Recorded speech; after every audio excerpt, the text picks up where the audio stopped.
gods do not go quietly, and history repeats. So this tale was only a matter of time.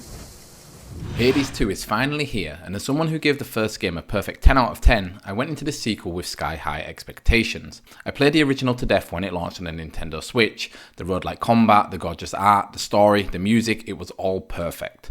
So, can Hades 2 really improve on what I already consider one of the best games ever made? Let's find out. That's it.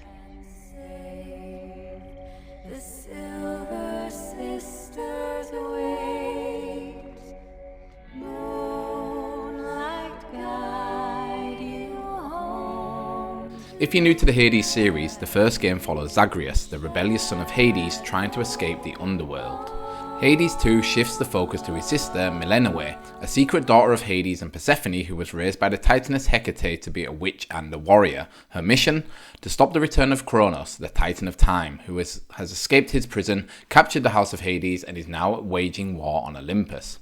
It's a bigger, bolder story with much higher stakes. If Melinoe fails, it's not just a family drama anymore, it's the end of the gods themselves. And I love that shift. The game's first story always felt a little angsty, a son rebelling against his father, whereas Hades 2 feels more mythical, urgent, and like a proper Greek epic. Between your runs, you'll return to the Crossroads, your base of operations.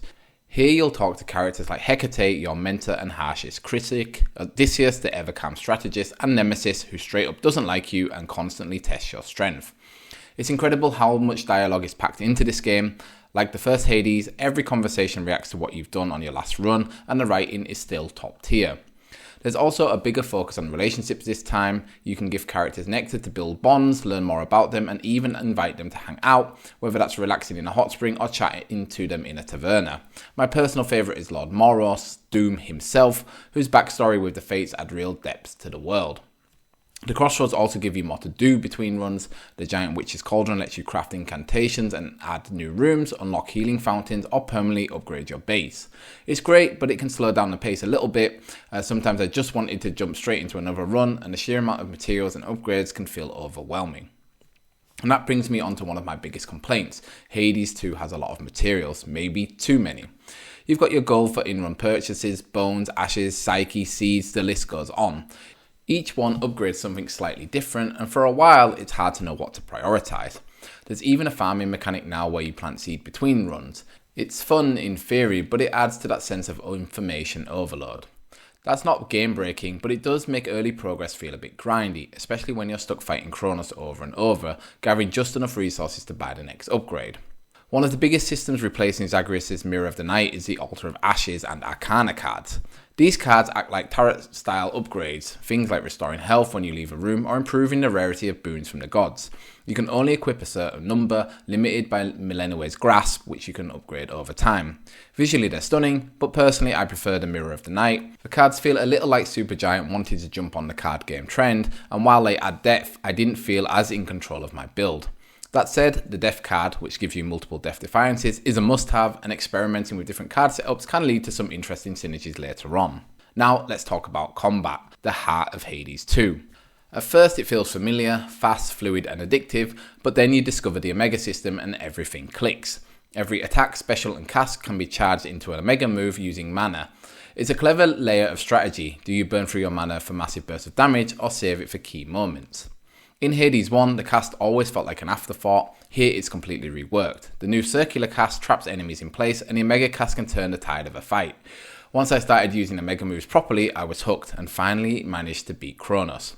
And yes, the game is tougher. I'm convinced Hades 2 is harder than the first. It took me longer to reach Kronos and even longer to beat him. And there's another boss battle even harder than him waiting later on. It's challenging, but in a satisfying way that makes every victory feel earned. Now let's talk visuals.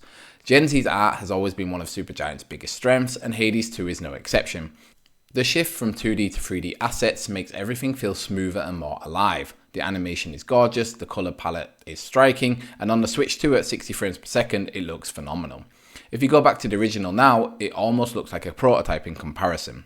My only complaint is that sometimes it's almost too detailed. In combat-heavy rooms, it can be hard to tell what's hitting you because of all the visual noise. The architecture going transparent if you were stood behind it from the first game here is gone, making combat at times a little bit messy. But character portraits, wow. Every god has been redrawn with more emotion and detail. Combined with the brilliant voice acting, they really bring the story to life. Speaking of voice acting, it's top tier as always.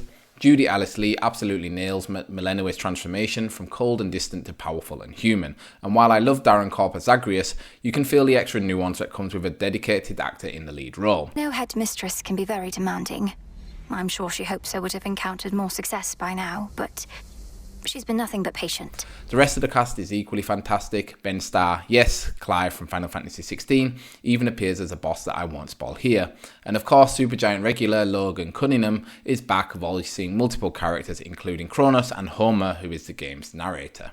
As for the music, look, Darren Korb's Hades soundtrack is one of my favourites of all times, and Hades 2 score is still great, but it feels a little bit too familiar. Many tracks echo the first game, so fewer of them stand out. The big exception is that of the Siren song during the Skiller boss fight, but it may be just ingrained on my brain because I've fought that boss so many times. Still, the music is excellent, it's just not as memorable as the original. So should you play Hades 2? Well, at first glance, Hades 2 might seem like more of the same, but after 25 hours, it's clear that it's evolved in almost every way. The story has higher stakes, the combat is deeper, and the world feels more alive than ever. Yes, it's harder, yes, it's grindier, but it's also richer, denser, and more ambitious. If Hades was Supergiant's masterpiece, Hades 2 is the studio perfecting their craft. I don't think it's quite a 10 out of 10, but that's only because Hades had to walk so Hades 2 could run. Without the first, this wouldn't shine as brightly as it does. Even so, Hades 2 is an absolute must-play, especially if you love roguelikes or narrative-driven games. It's easily one of the best games of 2025, and I can't wait to see what Supergiant does next. So thank you so much for watching this review of Hades 2. If you did enjoy the review, please drop a like and let me know in the comments what you think of the game. Did it live up to your expectations, or do you still prefer Zagreus' adventure? Either way, time's up for this review, and I'll see you in the next one. Bye bye.